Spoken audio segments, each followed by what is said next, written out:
पिछली सरकार जो थी, इनको अगर हम सही मायने में अगर इनका नाम रखें तो घोटालों की सरकार है। ऐसा कोई जरूरी नहीं है कि आर्थिक सर्वेक्षण आना ही चाहिए। जो मैनिफेस्टो में हमने कहा है उसको पूरा करेंगे। 1 अप्रैल से सब चीजें लाइन अप होंगी। हमारे साथ बीजेपी विधायक अनिल शर्मा जी मौजूद हैं, हम उनसे बातचीत करेंगे।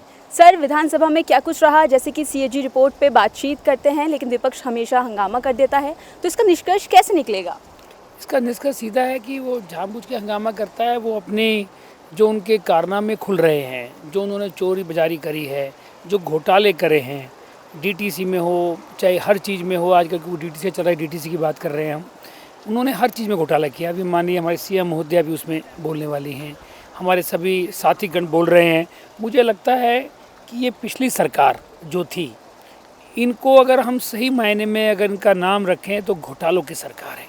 इन्होंने कोई दिल्ली में डेवलपमेंट नहीं किया, इवन और तो छोड़िए पानी और सीवर की समस्या को जो ठीक ना कर पाए हों, जो शीश महल बनाने में रह गए हों, जो कमरे बनाने में, स्कूल के कमरे बनाने में घोटाला जिन्होंने किया हो, जिन्होंने अपना ट्रांसपोर्ट में घोटाला किया हो, ऐसा कोई घोटाला नहीं। आज सीएजी रिपोर्ट आज भी आ रही है, सोमवार के बाद मंगल और बुध को 2 रिपोर्ट और भी आएंगी, तो उसके अंदर भी इनके घोटाले खुलेंगे। इसलिए बार बार सदन से वॉकआउट करना और बाहर भागने की कोशिश करते हैं। और मुझे लगता है आने वाले समय में माननीय मुख्यमंत्री जी इन चीज़ों की जांच करेगी और तिहाड़ जेल के अंदर इनके मंत्री और पूर्व मुख्यमंत्री दोबारा अंदर जाएंगे। सर, आप नेता आतिशी ने ये कहा है कि जो बजट है, दिल्ली का बजट जो बीजेपी सरकार लेकर आई है, उसमें आर्थिक सर्वेक्षण ही नहीं हुआ, तो ये कैसा बजट है? इसका जवाब कल मंत्री जी ने भी दिया, हमारे सीनियर जो विधायक गण हैं उन्होंने भी दिया। ऐसा कोई ज़रूरी नहीं है कि आर्थिक सर्वेक्षण आना ही चाहिए, कंपलसरी नहीं है, ये कोई कंपलसरी चीज़ नहीं है। आर्थिक सर्वेक्षण आएगा, समय नहीं मिल पाया, सरकार बनी, सरकार बनने में के बाद बजट लाना था, उसकी तैयारी करनी थी, तो कोई कंपलसरी नहीं था कि वो आए। इसका जवाब भी कल दिया है। और जो बजट पेश हुआ है वो बहुत अच्छा बजट पेश हुआ है। दिल्ली के विकास का बजट पेश हुआ है, 1 लाख करोड़ का बजट पेश हुआ है, हर हेड में पैसे बढ़ाया गया है और मुझे लगता है दिल्ली का विकास होगा। सर, आपने लगातार ये बात कही है कि जो 2500 रुपये देने की बात कही थी बीजेपी ने इलेक्शन से पहले, वो अभी तक नहीं आए हैं, जबकि उनकी डेट 8 मार्च थी।